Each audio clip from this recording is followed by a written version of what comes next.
Today I'm happy to have Greg Thomas once again back on the Cubic Report. This is episode number 56, but this is our 9th podcast together with Greg. We have been covering a series of vital topics on the subject of leadership development. Greg is a business consultant, author, keynote speaker, and a personal life coach that I've known for many years. As a reminder, you can learn more about Greg's training skills on his YouTube site.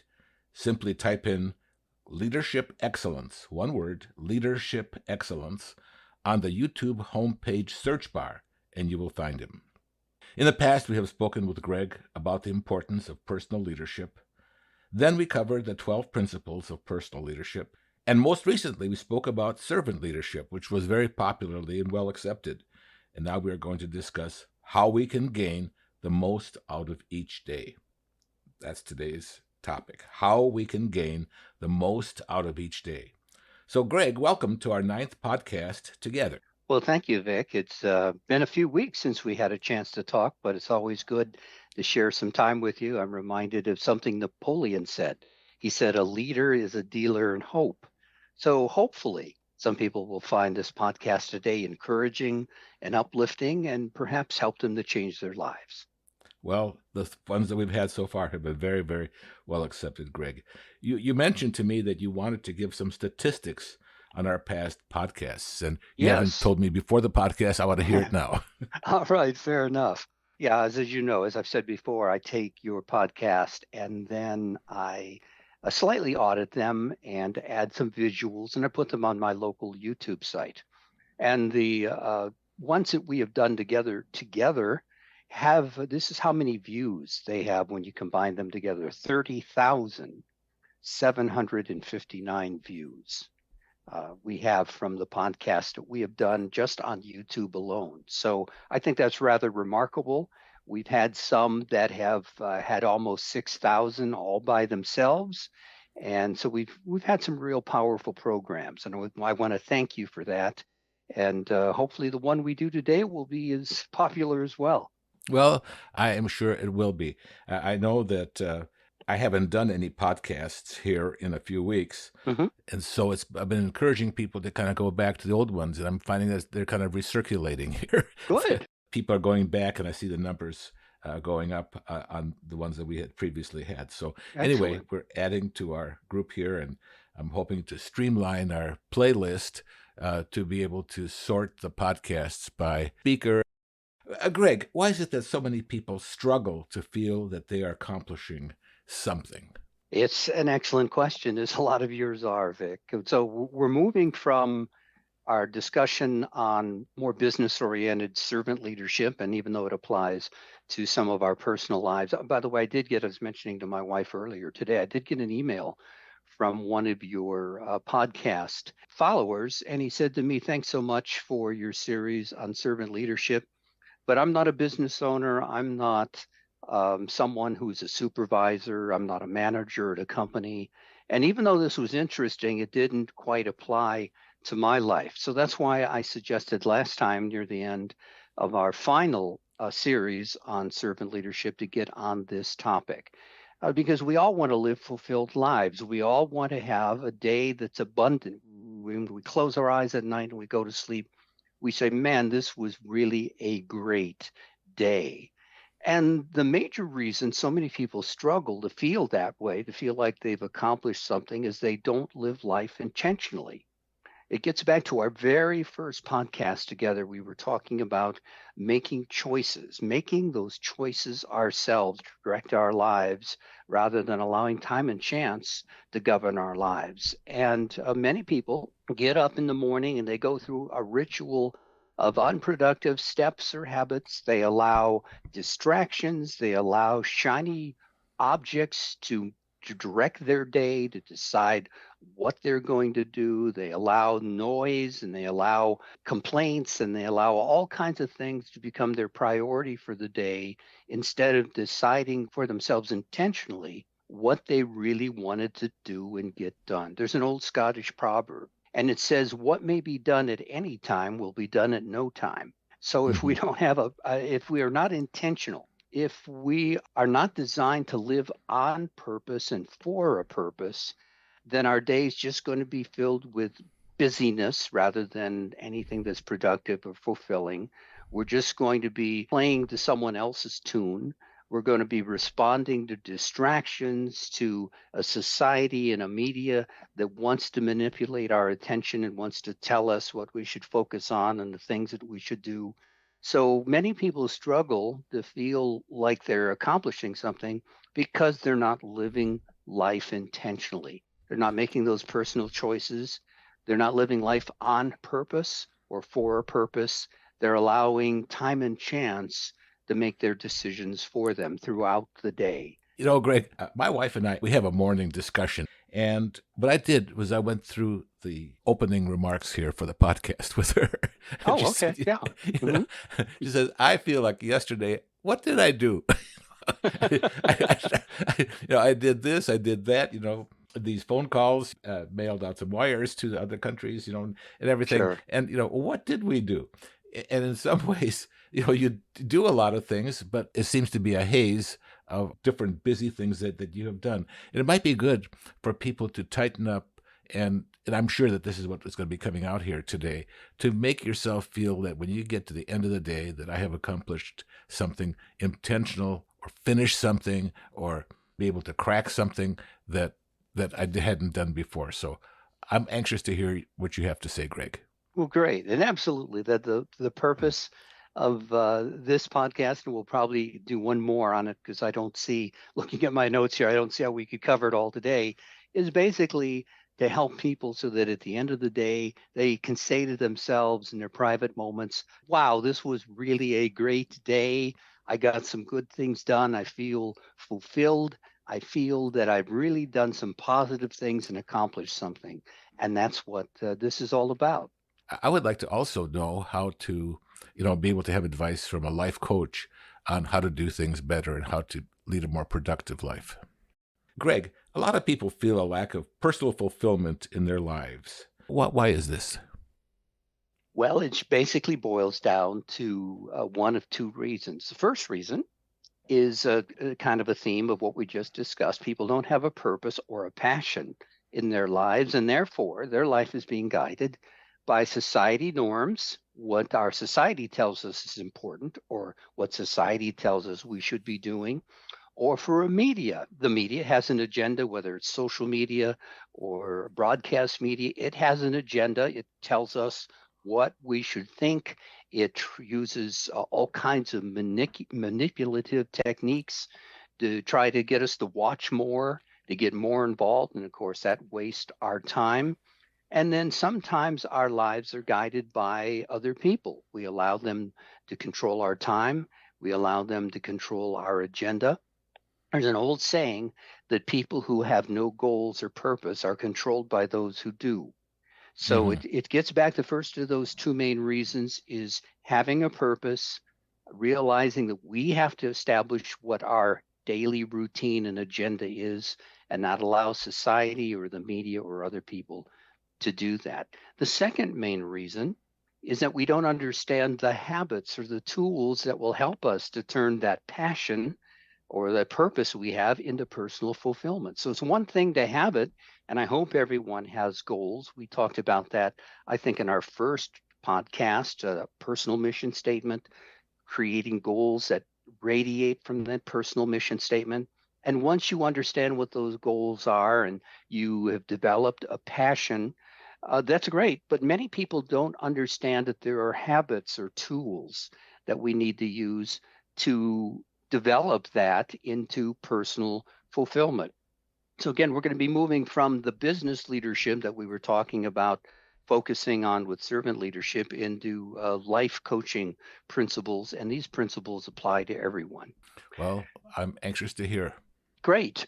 So let's begin. How do you get the most out of each day? The first thing you have to do is you have to create some good morning habits, and that's what I would like to talk about for a while. And the first habit is you wake up, that you get that grogginess and that sleepiness out of our head, and we wipe our eyes and we realize that it's a brand new day, is to wake up with gratitude. A big problem is that many people focus in life on what they lack rather than what they have, and they really don't have gratitude. So the first things that should enter our minds, obviously, if you're a spiritual person, is the gratitude for waking up, that Hmm. you've been given the gift of another day of life, the gratitude for family and friends. If you have a job, uh, the gratitude for having a job and living in a part of the world in which you have freedom to be unique. And I tell people all the time, if you live in the Western world, and I think you can relate to this far more than I can because of your work in Africa and other nations. Many people who live on Earth today would trade places with us in a heartbeat. I mean, we are Hmm. just so blessed. We have so many things in our culture and in our society, so many blessings that are just there. And they provide us opportunities that many other people in the world don't have. So we need to be thankful for those things and start looking at that glass as half full and realize that we've got so much going for us, that we have so much opportunity. And even if you're struggling with a problem, find things in that problem that you're grateful for in that situation. And when we learn and begin to do that, it will transform the rest of our day. When we wake up with gratitude, even if it's a problem that we were wrestling with through the night, find things that you're grateful for in that situation. Let me give you an example. Let's say that you get terrible diagnosis from the doctor. You've got cancer and you're going to need to begin chemotherapy. Well, you look at that, and obviously that's a pretty discouraging, pretty hard thing to accept. But you can look at that situation and say, wow, of all the times to be alive in human history, the medical advances that they have on cancers today are incredible. I can be grateful that I live in a time in which there are so many wonderful treatments for so many different types of cancer. I can be thankful that due to medical advances, this cancer was caught now instead of 6 months from now. Hmm. So that's Hmm. just an example of, even when we go through a problem area or an issue or something we're struggling with, find things within that situation that you can be grateful for. And that's the way to approach that situation rather than with worry or anxiety or feeling sorry for ourselves. Look within the environment or the experience that you're going through for things that you can even be grateful within that. We can come across to others in different areas of the world as so selfish and lacking gratitude because we take all these things for granted. We go into Costco and there's all these samples and all these material things, and we act oftentimes like we're entitled to it, like it just Hmm. should be there, and we forget the fact that previous generations had to work very hard for us to get to this point where we have all this materialistic possessions at our fingertips and so many things that we can do. And that's why it's so important to wake up and have that humility and that deep sense of gratitude for the things that we have. And if we do that, then we certainly won't come across to other people who have less as insensitive or as Hmm. selfish, which is something we wouldn't want to do. So we wake up and we get in that concept, that understanding, appreciation of gratitude, and then with our favorite beverage, we sit down for some quiet time for reflection. And I tell people this should be at least 30 minutes. In my family, I am the very first one to get up. I like to see the sunrise every morning. So I'm sitting there all alone. And, if you sit there with your favorite beverage, take a few minutes to think about your upcoming day with no noise, no news, no emails, no distractions. This should be your quiet time, your private time, because all day long we're going to be bombarded with too many distractions that attempt to dominate our lives. And we need alone time to reflect on each and every day. So this is, to me, this is sacred time in life coaching. You have to look at that time as Very, very important. It's your quiet time if you're a spiritual person. This is a great time to follow an example of Benjamin Franklin. He said when he woke up in the morning, one of the first things he did was address powerful goodness. And that was his devotions. And we can follow this example with our own religious devotion, and that may be a combination of Bible study and prayer and meditation. But if you're a spiritual person, there's no better way to start off your day. So take that quiet time. Look at it as something that you do not compromise on, except in the rarest situations. Try to get up before anyone else if you can. If you can't get up before everyone else, find at least a quiet room or a place where you can be alone and not be distracted by noises. Again, don't look at email yet. Don't turn on the local news and listen to all the killings and robberies and everything else that happened last night, because you would begin to allow your mind to focus on the negativity and those distractions rather than on what we're trying to do with this quiet time, with these reflections. Yeah. Remember so well, in my work, in my ministry in the early years. And I was just kind of going through some of that 50 years ago. And I'm trying to think of what we didn't have, which actually produced almost a more wholesome mental start for the day. We had, first of all, no internet. There was no logging on to anything. And then we also, as far as the telephone was concerned, any telephone call that was out of your city was long distance, and you could only afford so much of it. We could only talk a little bit. Now you're so tempted to see who wrote to you overnight. And if you work with international things, there's somebody always writing to you 24/7 all the time. And then not only that, you have all these pop-ups that come that say, hey, you want to see this? You want to see that? How about ordering this? And you try to just bang down those things.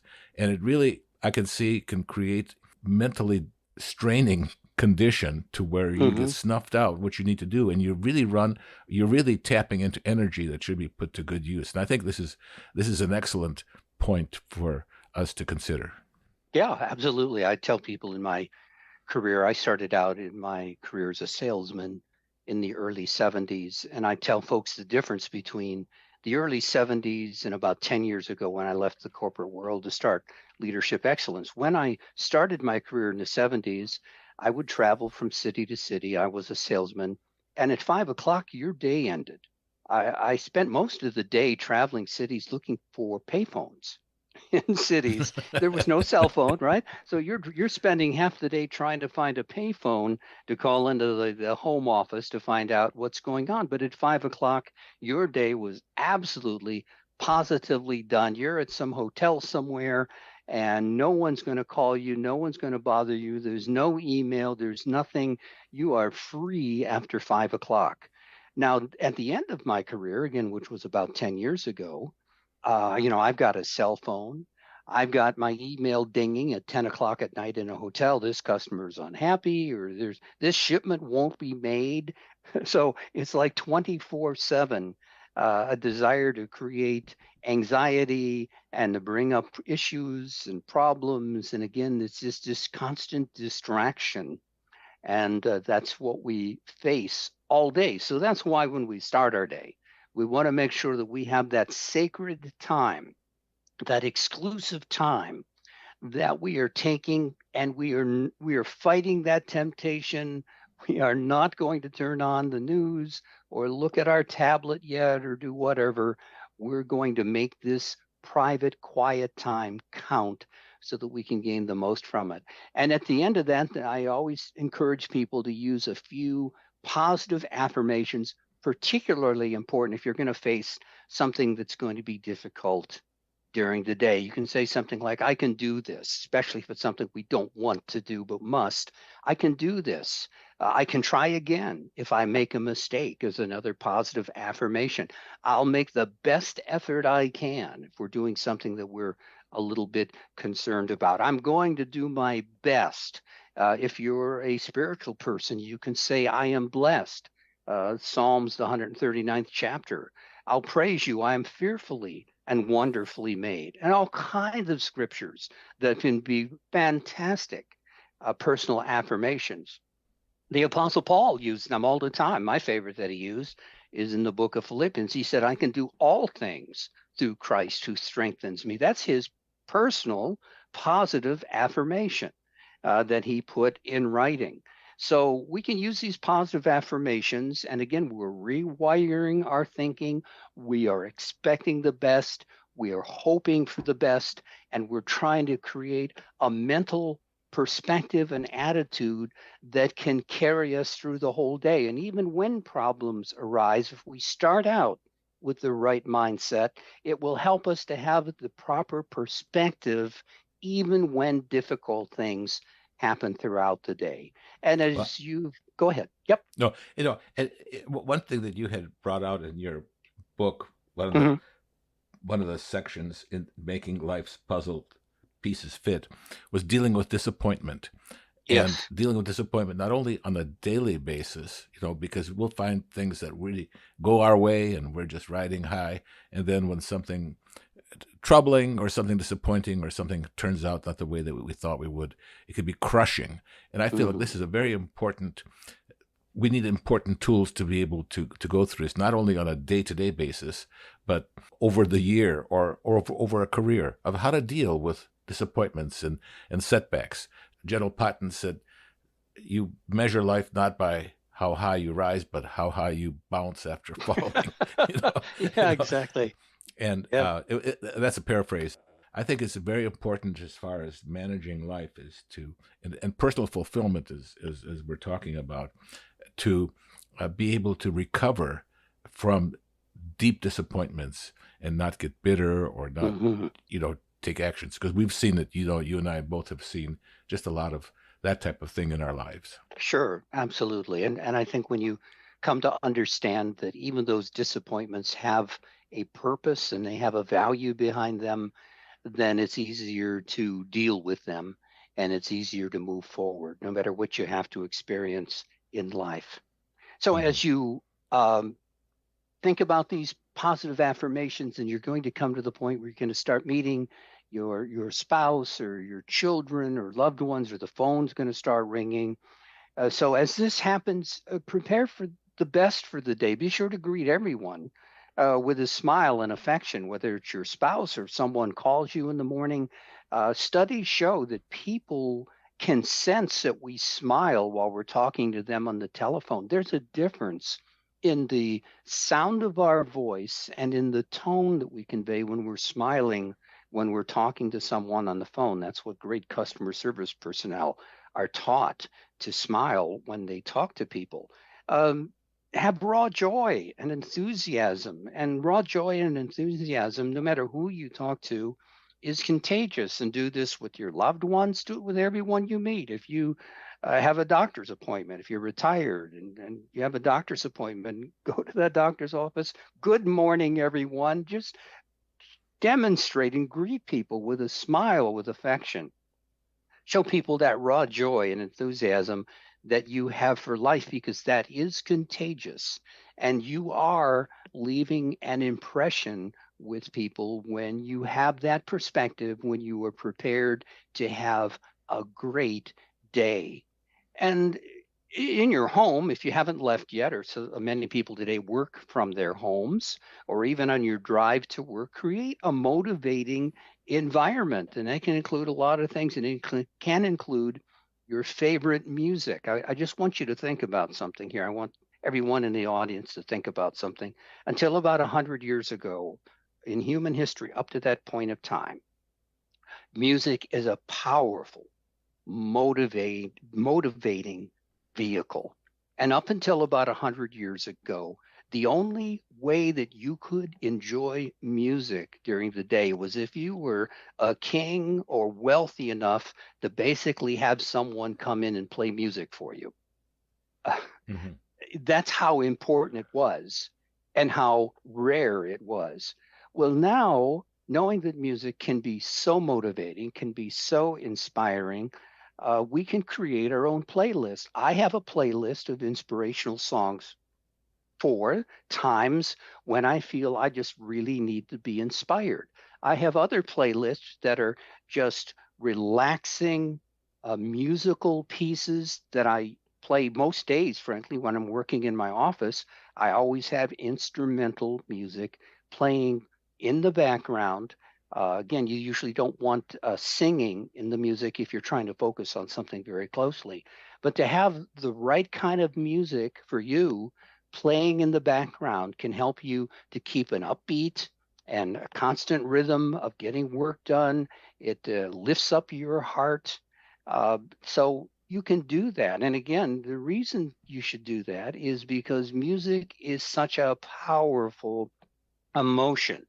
Don't listen to music that aggravates you. There's some music that exists that is irritating in my ears or in my mind, that creates anxiety within me. Obviously, none of that's part of any playlist, because that kind of music, or music that is demeaning to other people, is not the kind of music that I want to listen to. So you playing your favorite background music that you respond to can be a great way in creating a motivating environment that is relaxed yet energetic and productive for you to be able to start your day, to get your day moving forward. And if you're driving to work, play that music list on your way to work. And again, I encourage everyone, avoid listening to local news first thing in the morning. Their good ratings require a focus on bad news. And a lot of it is just meant to trigger us, to trigger a response, to upset us, to make us to want to know more, come back to their channel later on. So we have to be very careful of the news input that we're allowing inside of our heads. So in the morning, we're setting the momentum that's going to carry us through the entire day, even if even when problems arise. I'm reminded of two women walking together, and one woman says to the other one, she says, "Did you wake up grumpy this morning?" And the other woman says, "No, I let him sleep in." So we want to make sure that we're setting the right example, right? And that our enthusiasm is carrying from us and is the momentum that's going to take us through the entire day. Let's continue talking about some of the things that we can do to get the most out of each day. Yeah. And again, I want to highlight the importance of being careful what we allow to enter our minds, and to allow ourselves to choose the right attitude. Dr. Alan Zimmerman is a real influencer in the world of leadership and motivation. He says that 90% of news coverage is negative. And he Mm-hmm. says that statistics show that only 10% of the stories in the news have a humorous or a human interest slant. And if there isn't enough bad news on a particular day, the networks will replay old video clips of disasters on Mm-hmm. anniversaries, because that is just the way that they are geared towards presenting news to us. And we're allowing media to influence our self talk, and that's never a good thing. We have to choose and control our self talk. And what we allow to enter our heads is obviously going to influence this dialogue that we have going on inside our heads. Dr. Terry Paulson said we end up with people who have an internal dialogue that's 80% negative. And again, that's due to the media. It's due to our human nature, which has a tendency to go negative. Even if our thoughts start out good, there's usually a tendency to degenerate the thinking in our head into something that's negative. And so we have to fight that. We have to distract ourselves from that. We have to resist that. And I'm reminded by a statement from Benjamin Franklin, because people who they don't have a purpose, they don't have a reason for living. Benjamin Franklin, obviously, he was a printer, he was a politician, he was a statesman, he was an ambassador, just a multi-talented Renaissance man. And he looked in the world and he said, you know, most people die at age 18, but we don't bury them until they're 65. Wow. They've quit living. They're just going through the motions of life, and they're not really achieving anything. They're not doing anything with their lives. They've just allowed purposelessness and distraction to decide what they're going to do for their entire lives. And Greg, again, I feel so sorry. I feel so sorry for those people, because this world is so full of exciting things, so mhm, many exciting things to learn, so many good, wholesome things to to look at. Even television programs, like I just watched something about the new James Webb Telescope and some of the new things that they have discovered. Putting new information in our minds creates more enthusiasm towards it. It creates greater confidence with the things that we're learning. And that's always good. So now we're Mhm. to the point where whether we're working from our homes, or we might be retired, or you might be someone who's at the job, is begin the the day and work from a plan.